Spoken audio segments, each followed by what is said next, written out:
So a lot of repetition here. So what you're doing on this is we're going to use calculus to sketch graphs, okay? So what I want to do to start with, I've kind of taken this out of the book basically. This is the strategies that the authors of the book use to represent how you're going to graph. Now, you've got a graphing calculator, and the part of the purpose of this is to have the calculator, have the calculus help you understand how graphs go better. Okay, so you want to be able to draw sketches, and then you want to be able to use your calculator also.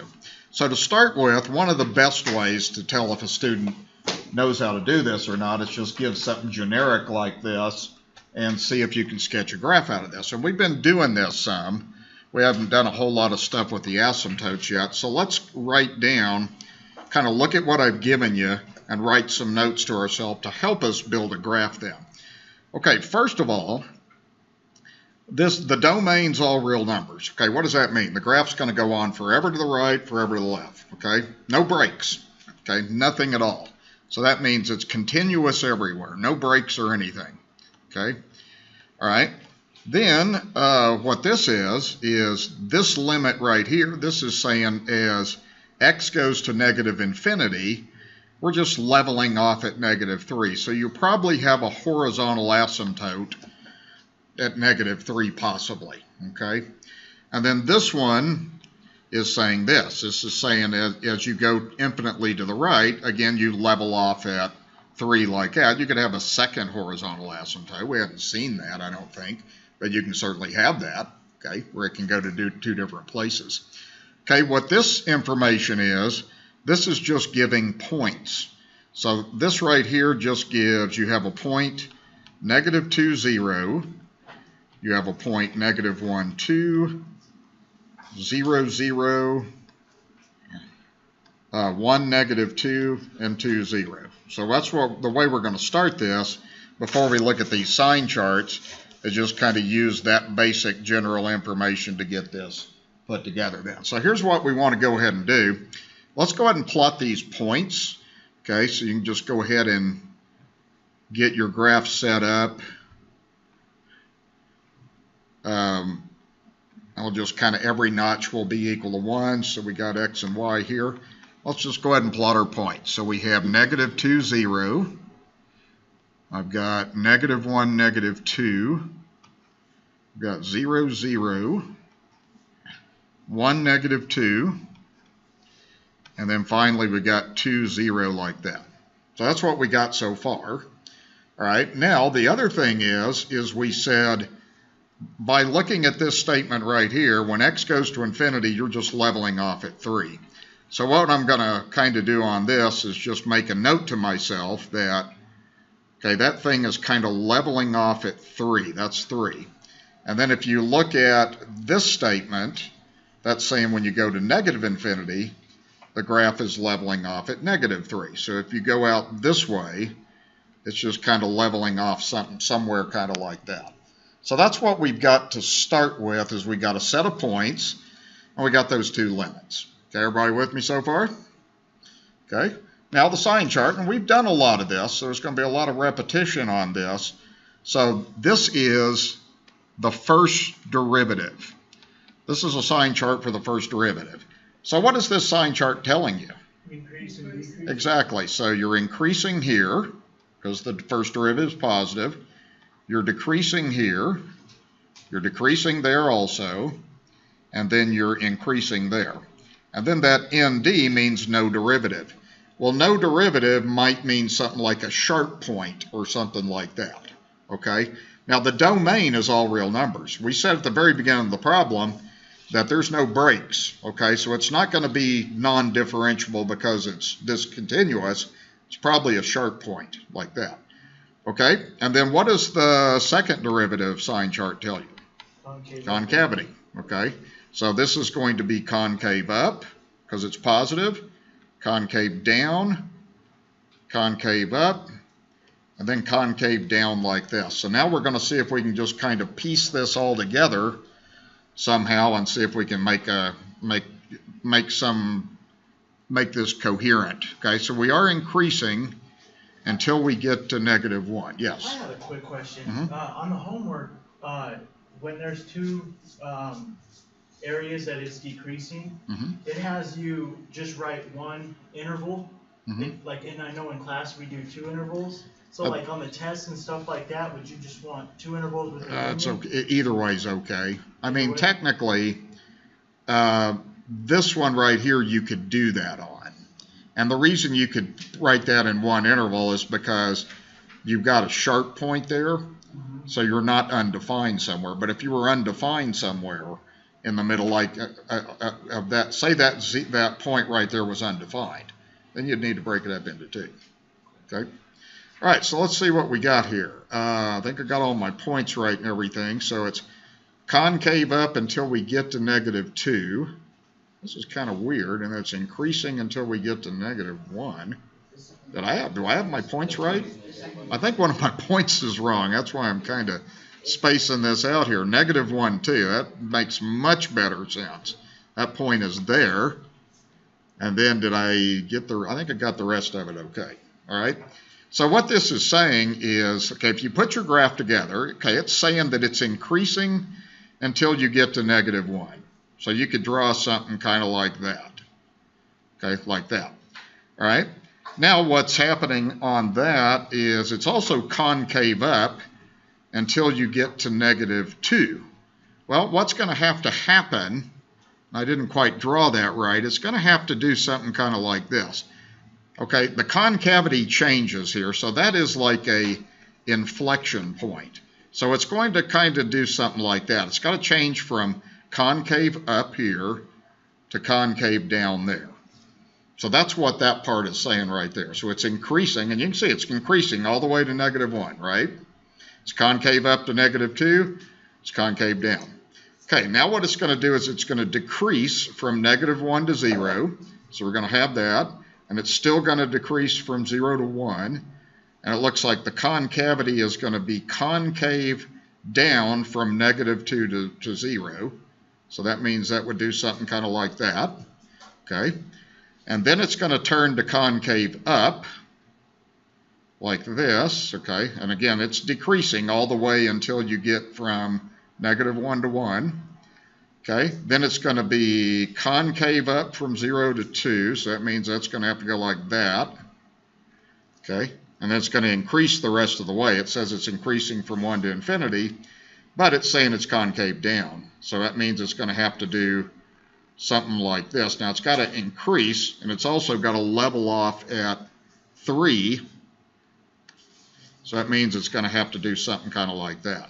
Now, there's one thing that I didn't probably make real clear on here is, okay, if you don't have a derivative right there, and that's what the sign chart clearly says, there's no derivative at 0. It can't be a sharp point. What does it have to be? It has to be like a tangent line that's vertical. I didn't really do a good job of showing that, but I'm going to kind of correct that in there, and it's going to kind of look more like this, I guess, like that. So you've got a vertical tangent line like that. Okay, but it's got everything. This is approaching, as you go to infinity, you're approaching 3. If you're going to negative infinity, you're approaching -3, and it's got all of the features in there. Okay, so there's a lot of thought to those problems. Okay, you got to see if you can put together every clue that I've given you. Okay, does that make sense? Okay, all right.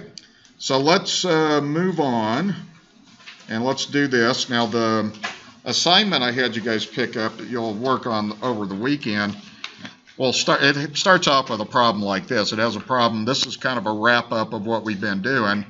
So let's go ahead and look at this graph, and let's write everything down that we know from here. Okay, so what does part A mean? It means the derivative is negative. What does that tell you? Decreasing, right. So we need to identify everywhere on this graph where we are decreasing. Okay, I'm going to highlight on here every place that I see where the function is decreasing. Okay, does that look good? Okay, I don't see any other place. Everywhere else it looks like it's increasing. Okay, so that means that our answer, where the derivative is going to be negative, because we have a negative tangent line, that looks like negative infinity to b. You're using the x value. Okay, then union, then it looks like, what is this? I guess 0. Okay, 0 to e. Okay, I'm assuming that's the origin right there. So that would be 0 to e. Okay, and then union, it'll be e to g, like that. Okay, all right, does that make sense? Okay, just interval notation. Okay, now it's increasing. I'll highlight where it's increasing in blue. Okay, then you want to go ahead and write these intervals like that. So it's increasing there. Okay, strictly increasing. So that means the answer to the next one is going to go B to D. You're going to be increasing there. You're going to go D to 0. Okay, then you're going to go G to infinity like that. Okay, so that's how that goes. All right? Okay. All right, is everybody solid with that? Okay. Well, didn't we already answer part C? I mean, this is the same thing. If the derivatives, first derivative is positive, that means you're increasing. So B and C are going to be the same thing. They're the same answer. Okay. So I'm just going to rewrite that as BD union D infinity, no, D0 union G infinity like that. So those two go together. And then decreasing is the same thing as where the first derivative is negative, so the answer to A and D are going to be the same. Okay, so that's going to be negative infinity B, union 0E, and then union EG like that. Okay, so that's the idea. Okay, now what we want to do is look at minimums. So tell me how many local minimums this problem has. 2. And remember what a local minimum is it means the graph is decreasing, hits a low point, and then changes directions and starts increasing. So you would have a local minimum at B. The other place this happens is at G. You're decreasing, you hit a low point, change directions, and start increasing. So you're going to have one at G like that. Okay? How many local maximums does this have? 1. It has 1. That happens at 0. Okay? And that, again, is the function increases to the left of it, and then it changes directions and starts decreasing. Okay, there's always got to be something to the left of that point and something to the right of that point in order to have a local min or max. Okay? All right, everybody okay so far? Okay, what does part G tell you? This looks like second derivative is negative, so what does that tell you? Concave down. Concave down. Okay, and then part H, that's saying, where are you concave up? Okay, so that's what that's saying. Okay, so let me erase all these notes I've written to myself. And let's kind of highlight where it looks like we're concave down. Let's start concave down. Okay. Negative infinity to A, right? That's half of a frown. Okay. Then the other place would be in here. That whole thing right there is concave down. There's one other place. Where's that? Like there. Remember, it can be half of a frown. It doesn't have to be the whole frown. Okay. That's the little thing, that the little sad face I showed you like that. That's it. And those are points of inflection where that concavity changed. Now I'm going to also on this highlight where it's concave up. And I'll highlight the concave up in blue kind of like that. Okay, does that make sense? So for Go ahead. the interval concave down, it would be D to E or D to 0? D to E. Now that's the whole thing. Okay, because it's the concavity is not changing anywhere in there. Okay, so concave down, where's that going to be? That's going to be negative infinity to A. Okay, that's the first part. It's going to be D to E. That's the part in the middle. And then where? H to infinity. Okay, like that. All right, so we got that. Okay, concave up is what I've highlighted in blue. So where's that? A to C. Not A to C. D. A to D. Okay, A is where that's where the point of inflection is. D is an asymptote. Still concave up. Okay, so that's going to be all the way A to D. Okay, where's the other place? e to h. Good. So I think we got it. Okay? Is that good? Okay? Remember, a point of inflection is where the concavity changes.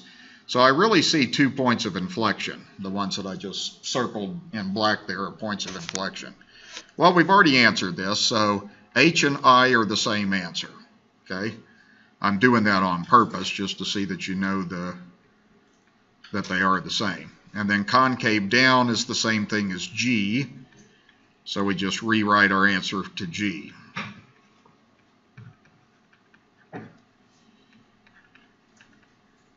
Okay, like that. Okay, what are the points of inflection? A and H. Now, D is not a point of inflection. Even though the concavity changes at D from up to down, it's not a point. You're undefined. You have an asymptote there. So that, go ahead. An inflection point, it has to kind of be continuous. Yes. Yes, it's got to be no breaks or anything like that. Okay? All right? It's got to be a point on the graph. Your function has to be defined there in order for it to be a point. So the points of inflection would be A and H. Okay, and then the last thing we do is just the asymptotes. Where is the horizontal asymptote? It gives you a number that it goes through. L, okay, right there. So that would be y equals L. Okay, so we say y equals L. Okay, how many vertical asymptotes do you have? 2. Where are they? D and E. Yeah, there's an asymptote there. There's an asymptote there. So that would be x equals D and x equals E like that. So that's generic. So you want to know how to do that. That's an activity that helps you understand the language of what you're learning. Okay, it's all about analyzing graphs. Okay. Okay. Next thing, let's do one more graph on here, and then we'll kind of start doing a few functions, and I'll do a little bit of economics on here too. So let's sketch a graph on this and see if we can kind of put this together. Okay, so the first clue is, well, we're undefined. So the first thing I kind of see is we're undefined at x equals 1. Okay, the domain is saying everything's cool except 1. Okay, now what do these two statements right here tell you that I'm circling? Those are points, exactly. So we have these points. So we have the points, 0, -2, that's a point on the graph. And we also have 2 zeros, so be sure you have that in the right order. Okay, that's x values right there. Okay, so we have 2 points. Okay, now if we look at the next clue, what does this tell you? You're decreasing, right? The first derivative is less than 0, so that means that we are decreasing from -infinity to 1, and then also from 1 to infinity. So that's what that tells you. Okay, what is the next clue telling you? Concave down. Concave down, good. Okay, so the fourth clue would be concave down on -infinity to 1, and then what's the last clue? Concave up. Concave up. So we know we are concave up on 1 to infinity. Okay, then we do have some asymptotes, so we're going to put these things in. I would probably on this problem start with the asymptotes. Let's do the points and let's do the asymptotes. Okay, that's to get the easy stuff out of the way. So let's see, we do have a vertical asymptote at x equals 1. So I'm going to go ahead and let's get that put in like that. We have a horizontal asymptote at y equals -1. So I'm going to go ahead and put that in.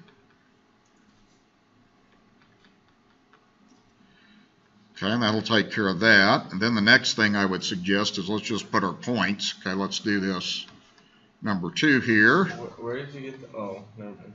Got the asymptotes at the bottom. Okay, so it looks like we have a point 0, -2. So I got that point there. Then I got a point at 2, 0. All right, so I've done my asymptotes and I've done my points. Okay, so I'm done with that, done with that. Okay, now what we got to do from here is, okay, it does say that we're undefined at 1. Well, that explains why we have an asymptote, right? So we're really done with that too. Okay, that's a check. We got that. Now we just got to figure out the decreasing in the concavity and kind of think about this. So this is saying from negative infinity until you get to 1, all the way to 1 here, it looks like you're decreasing until you get to 1. Okay, and it also at the same time is going to be concave down. So if you're decreasing from negative infinity until you get here and concave down, what's it going to have to look like? Yeah, it's got to do that. And see, you already know that's what horizontal asymptotes do. It's not going to cross it, it's just going to level off. And then vertical asymptotes, it just goes to infinity. Okay, so that means the only way you could really draw that is like that. Okay, so you would have a graph that kind of goes like that. Okay, so that takes care of the decreasing part of that, and we have the concave down. Okay, now what it is it's going to be decreasing. It looks like it's decreasing from 1 to infinity. So you want to make your graph decrease there and be concave up. So what's it going to have to do? Yeah, it's got to go like that. Okay, and it's got to approach that vertical asymptote at infinity. It's got to go through that point and then level off at the horizontal like that. So there's enough clues in that problem to figure that out. Okay? All right? Fun, isn't it? Okay. I think it is. Okay. All right, now we're going to put a function together here. Okay. Now this one's going to take quite a bit of work, and this is kind of putting everything together. So our goal on this is to take a rational function and then see if we can do a graph totally without a calculator, totally with calculus, okay? So the first thing that you want to do on the domain, and that's how you're going to start these problems out, is look at your domain. So you want to factor probably the denominator. You want to figure out what makes this undefined. The numerator does not factor. Okay, you can't do anything with that. There's no factoring. How does the denominator factor? X plus 3 times x minus 3. Okay, it's a difference of 2 squares. So what are the two places in your head where this function's undefined? 3 and negative 3. Okay, you got 0 denominators there. So what we know is x cannot be equal to negative 3 or 3. So when we write our domain, that's good enough. You just can write x is not equal to negative 3 and 3. Okay, like that. Okay? Now, we want to see kind of what we know on asymptotes now. Okay, how do you figure out a vertical asymptote on a rational function? We did this a long time ago. The degree of the Denominator, where it's undefined, okay, where the denominator is equal to 0. Nothing cancels. There's nothing that cancels. So that means your vertical asymptotes are just at x equals negative 3 and x equals 3. Okay, so that's where those things are located. That comes from the denominator. Okay, how about the horizontal asymptote? By looking. 3. 3, okay. You could do L'Hopital's rule 2 times, and you'd still get 3, okay. But it's because the degree of the top and bottom are the same. So right there, 3 over 1, that's your horizontal asymptote. So that's y equals 3, yes. How would you do L'Hopital's rule without a limit value? Like, Well, you could. The thing is, that's you have to do x you would do a and limit x to as 0. x goes to infinity. Okay. And that's really what's happening on a horizontal asymptote anyway. And if you did the derivative a couple of times, you get 3 anyway. Okay. Just as easy to know the rules I taught you. Okay, when you do an x-intercept, what you always want to do is you want to set the function equal to 0. Okay, and the reason for that is because an x-intercept just means you're on the x-axis. And that means y is 0. The function is 0. So we're going to go ahead and write down the function, which is 3x squared plus 2 over x squared minus 9 equals 0. Now, you don't have to have an x-intercept. Sometimes you do, sometimes you don't. So if you were solving this equation, well, this equation has a fraction in it. So one thing you can do is you can multiply both sides by that denominator to get rid of the fraction. And if you do that, you're going to be left with 3x to the second plus 2 is equal to 0. you're going to solve that equation, okay? So if we do this, if you subtracted 2 from both sides, you would get 3x squared equals negative 2. Then if you divide by 3, you're going to have x squared equals negative 2/3. Then what do you do? Okay, is that okay? Square root of a negative number? No. So that tells you that we don't have any x-intercepts. Okay, you don't have to have an x-intercept. That's not required. You don't have to have a y-intercept. Okay, it just depends on the function. But the reason for that is because you got, complex numbers. Okay. Okay, now when you do a y-intercept, what you do is you set x equals 0. And you want to understand this stuff now, because what a y-intercept is it's just a place where x is 0, then you're trying to find y. If you're on the y-axis, x is 0. So you want to go to your function and you want to do f of 0. Okay, so just go all the way to that function I gave you. Everywhere you see an x, you want to put in a 0 like that, then work out the arithmetic, okay? So if you do the top is just 0 plus 2 or 2. The bottom is 0 minus 9 or negative 9. So that means you get a point, 0, comma, negative 2/9. Okay, so this function does cross the y-axis like that. So far I haven't applied any calculus. I've just gone through and got some basic intercepts, asymptotes, and stuff like that. Okay, we okay so far? Okay. Okay, now what we're going to do is we're going to go to the first derivative. So let me write the function over here. We got 3x squared plus 2. And the denominator was x squared minus 9. So let's go ahead and let's do our first derivative. Okay, how do you do the first derivative on this function? Quotient rule. Okay. All right. Anytime you have a fraction, quotient rule will get you there. Okay, so we're going to do this. It goes bottom, x squared minus 9, times derivative of top. What's the derivative of the top? 6x. Minus the top, 3x squared plus 2. Derivative of bottom is what? 2x. Okay, then it's all over the bottom squared.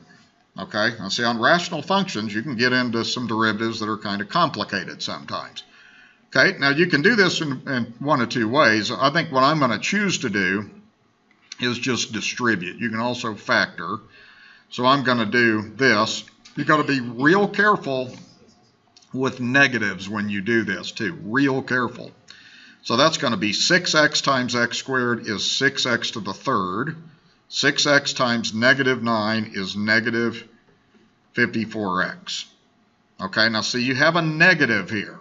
So you're really multiplying by negative 2. You can think of that negatives just carrying over to negative 2. So 2x times 3x is 6x to the third, but it's minus. Okay, let's look at that piece right there and that piece right there. It's negative. Okay, what's the next part of that distributive property? Minus 4x. Okay, good. So that's minus 4x. Okay, then it's all over the bottom squared. Don't multiply the bottom out. Leave it factored. That's the way you always want to do this. Okay, so now what you're going to have is it looks like the 6x to the thirds are going to cross out. You have like terms. Negative 54 minus 4 is negative 58x over x to the second minus 9 to the second, like that. And that's good. Okay, that's a beautiful form to simplify that derivative. Okay? All right, does that make sense? Okay. Now we got to go to our second derivative. Okay, the second derivative, we're going to use quotient rule again. So we're going to take the derivative of the first derivative. Okay, so let's go ahead and work on the second derivative now. Okay, so this one goes like this. You would take the bottom, which is x squared minus 9 to the second. What's the derivative of the top? Negative 58. Okay, and then do it backwards. So we got bottom times derivative of top minus top. Be careful of signs. All right, how do you do the derivative of the bottom? Chain rule. Chain rule, okay, all right. So that's going to go like this, times 2x squared minus 9 to the first, and then derivative of what's inside is 2x. Okay, so you got to be totally on top of how to do a derivative on these things or you won't get anywhere. Okay, so we got that.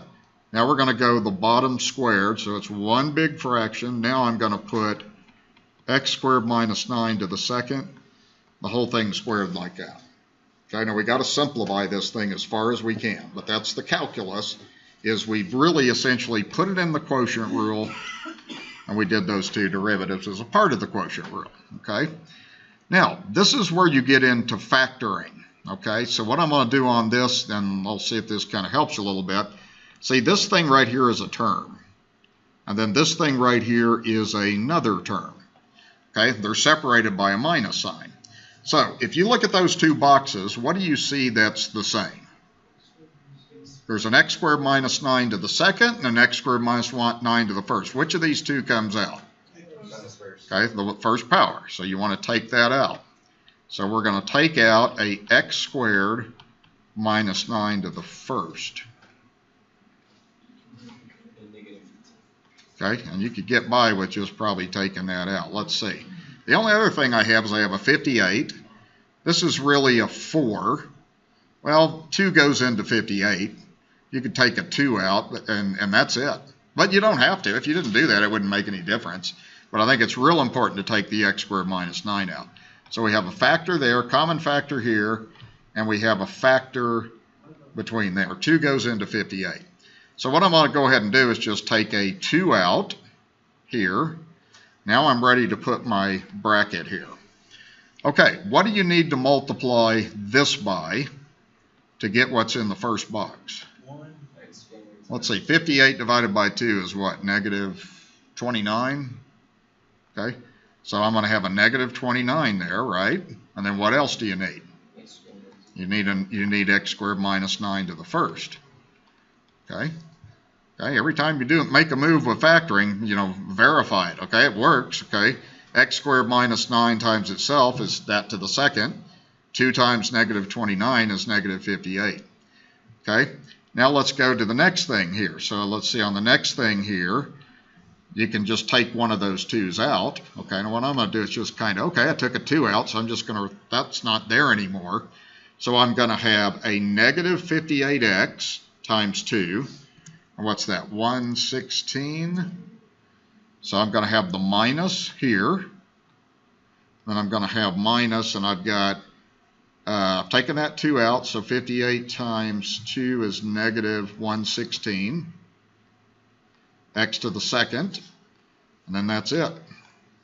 Okay, now you got to verify if this is all right and everything. So we've got the 58 times 2. We took the 2 out.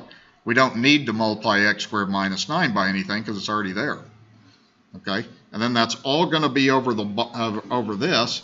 Tell me what the bottom is going to be. You have a second to the second. X squared minus 9 to the fourth. It's to the fourth, right? You multiply those exponents. Okay, so what you're going to have there is you're going to have x squared minus 9 to the fourth power like that. There's the algebra. Okay, that's what you get into in the quotient rule, is you've got to know how to do this or you won't get anywhere with your critical points. Okay, just the reality. Okay, and it's a good idea to kind of double check everything and make sure everything's right.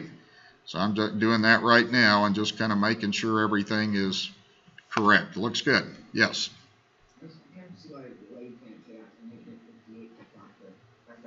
Well, these will cancel here. One of those will cancel. I'm not hearing you. I'm sorry.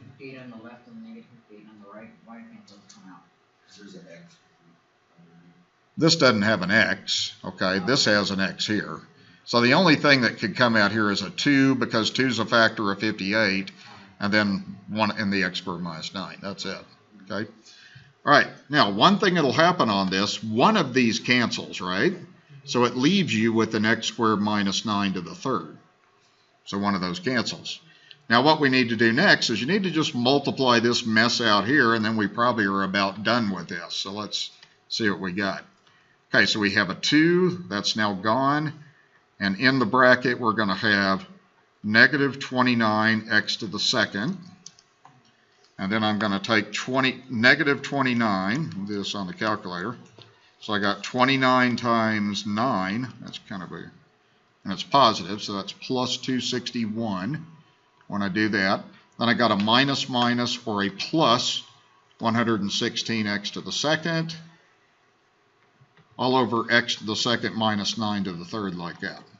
Okay, then I do have like terms. These things right here are like terms, so I'm going to have this. I'll have 2 times, and let's see, 116 minus 29 is 87 x to the second plus 261, and then all over x squared minus 9 to the third power, like that. Okay, so we have got our first derivative, which is not too bad. We got the second derivative, and that's what you get into, is the second derivatives can be a little messy. Okay, how's that look? That's factoring, okay? That's what I see in calculus a lot of times. You factored before, but it just looks a little step above what you've done in the past. Okay, so now what we're going to do is we're going to do a sign chart for these things, okay? So what you want to do with this is your first derivative. So you want to find critical points here. Now, critical points would be every place where the first derivative is 0 or undefined. So the first thing is, and you can learn to do this in your head, if you set that derivative equal to 0, you could multiply both sides by x squared minus 9 squared, but you don't have to do this because you can do this in your head. All that's going to do is give you the equation negative 58x equals 0. What's the solution of that equation? 0. So you have a critical number at x equals 0. Okay, that's only one though. Where is this thing undefined? We already figured that out. 3 and negative 3, right? Okay, so that thing factors. X squared minus 9 is x plus 2x minus 3. Okay, so see that denominator is really just x plus 3, x minus 3 all to the second. Well, still, it's going to be, you're going to get 0 out of those 2 points. So we're going to be undefined at negative 3 and 3, like that. Okay, now we're ready to do a sign chart. Don't forget when you're doing critical numbers, you got to find where the derivative is 0 and where it's undefined. So that's what you have to do. Okay. All right, now we're going to draw a number line, and we're going to break it up like this. So we're going to have x equals 0. Okay, then I'm going to have negative 3. One of the things I like to do on this is put a u or maybe an nd for no derivative. That's a good thing to do.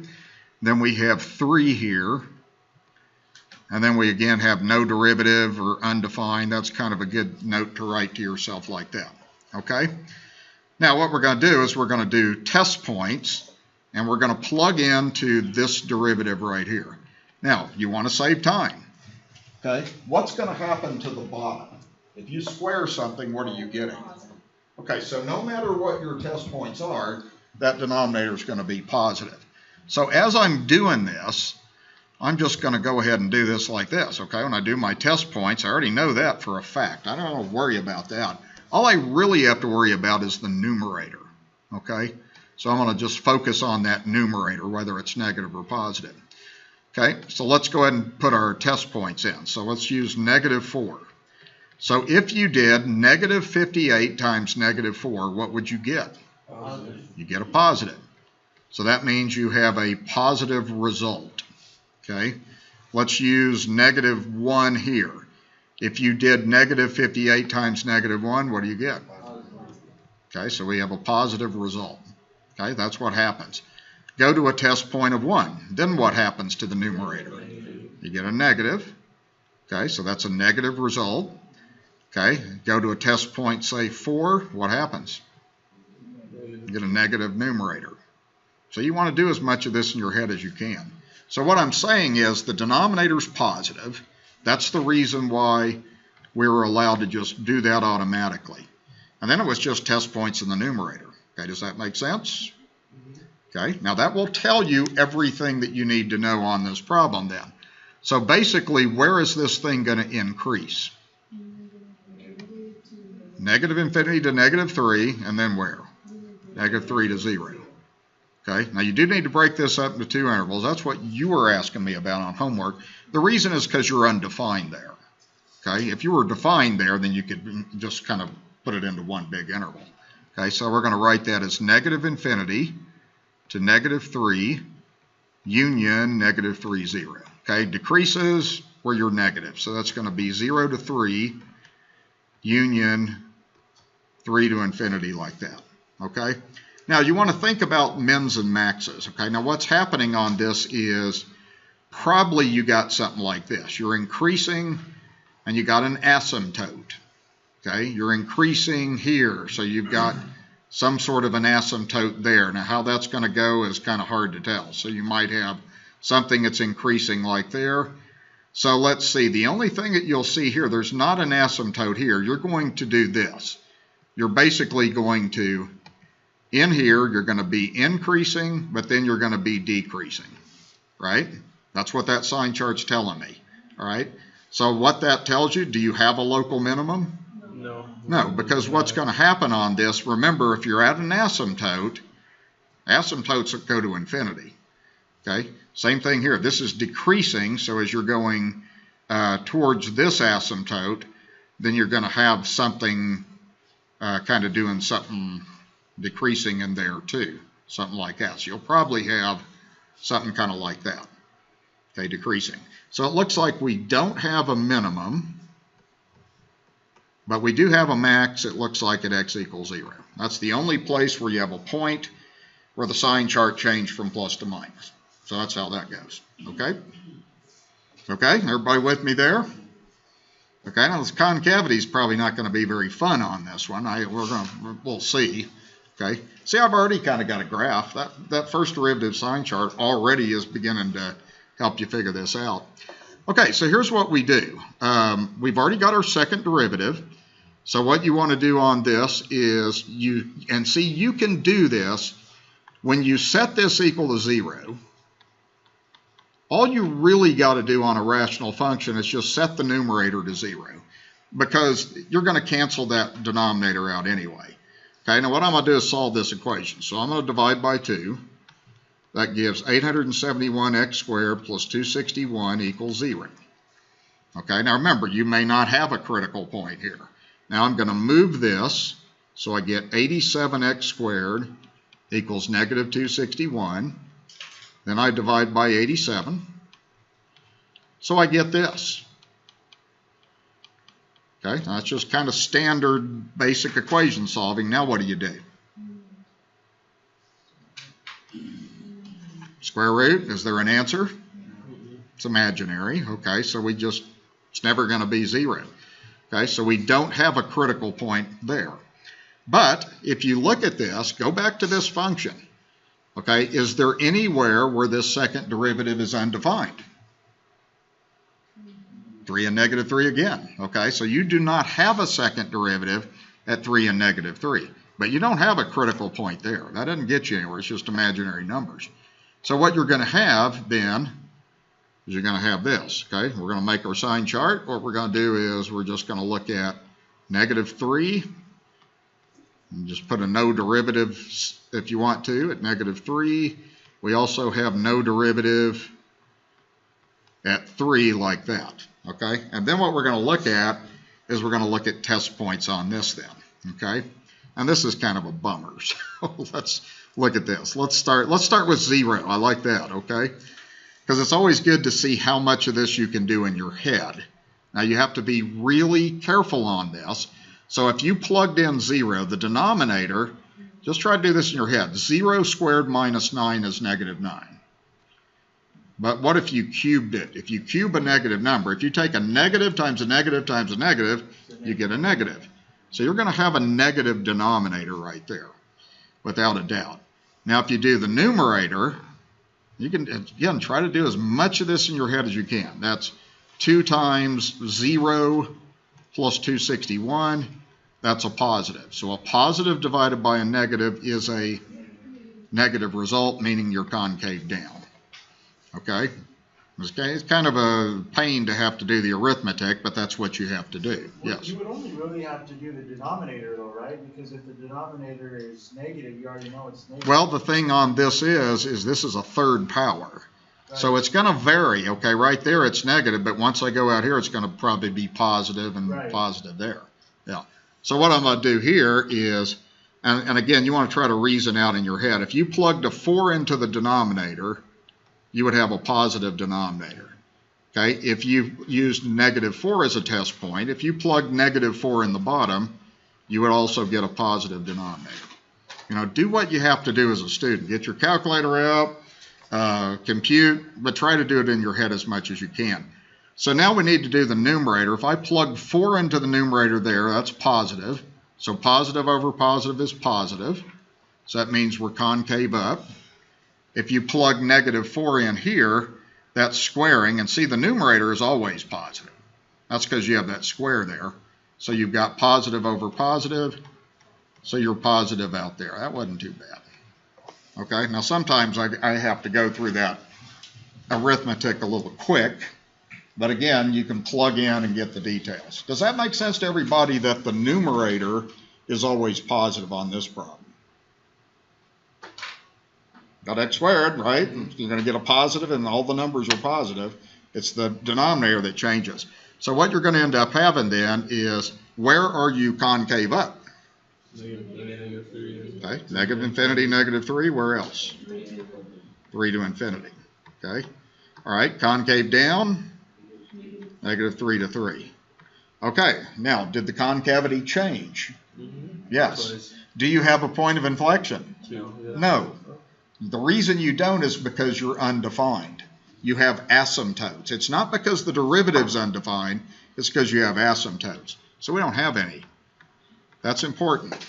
Okay? You are undefined. If you go all the way back to when we figured the domain out, we can't be -3 and 3. So that's where the concavity changes. So that's basically it. Okay, so let's put this all together now. Okay? Now, so let's start by getting our asymptotes here. So we definitely had a vertical asymptote at 3 and -3. Okay, so we definitely had that stuff. Okay, let me kind of scroll back and see what else we had. I think we had a y-intercept at somewhere, -2/9. So see this y-intercept? Just kind of estimate that. So -2/9 is in there somewhere. Somewhere between -0 and -1. So we have a y-intercept. We found that. Okay, let's see. What else do we have? Now we can kind of look at our concavity and that kind of thing. So it looks like we were concave up and increasing, okay, until we got to -3. So if you're concave up and increasing, now let's see, did we have a horizontal asymptote at y = 3. I also missed that, so I need to get that put in. Okay, so let's go down here and get that put in.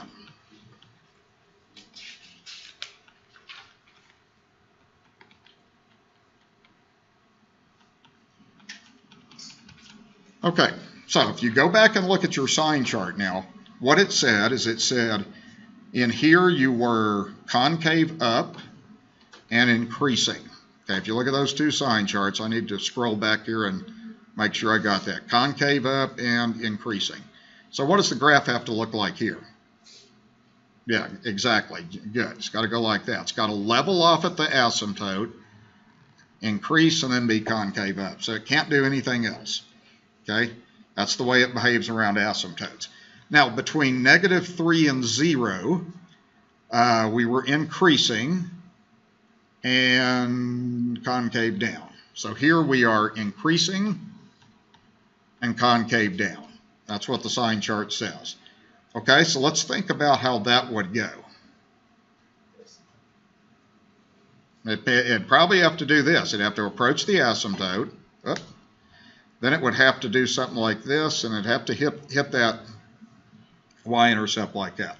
Something kind of like that. That's a little messy, but That's the idea. It's got to do something like this. So it's increasing and concave up. Okay? Now go back to the sign chart, and then from 0 to 3, it looks like it is decreasing and concave down. So here we are decreasing. Hold on. Hold on. I don't have that right. Yeah, I do. Okay. Well, it was concave down there. Okay, so how's that go? Exactly. It's got to go like that. And we got that. Okay, so we got that. Okay, and then the very last thing that we're going to have is when you're past 3, we are decreasing and we are concave up. Okay, so how's that going to look? Yep, like that. And remember, it's got to approach the asymptote. It's got to decrease, but it's got to level off the asymptote, and that's it. Okay, so let's get our calculator out and let's see how accurate we are. How do you know to go above the horizontal asymptote or not? It's the only thing that really makes sense, okay? The thing on that is, since this was increasing and concave up, remember, it's got to level off like that. Mm-hmm. So there's no way that you could cross that because you have to be increasing. Okay. So I don't think it makes any sense. Same thing here, you got to be decreasing concave up, okay? That's a good question. You can cross a horizontal asymptote, but you can't cross it at infinity. That's how it behaves. All right, let's go ahead and do this, and this will be a good stopping point for today. We got through most of this stuff. Okay, so just to kind of get an idea, a lot of times students say, well, I can just do it on my calculator. Well, you're trying to learn concepts. That's the point. Okay, so let's see. Let me go all the way back so I can kind of get to the beginning here. Come on, don't screw up.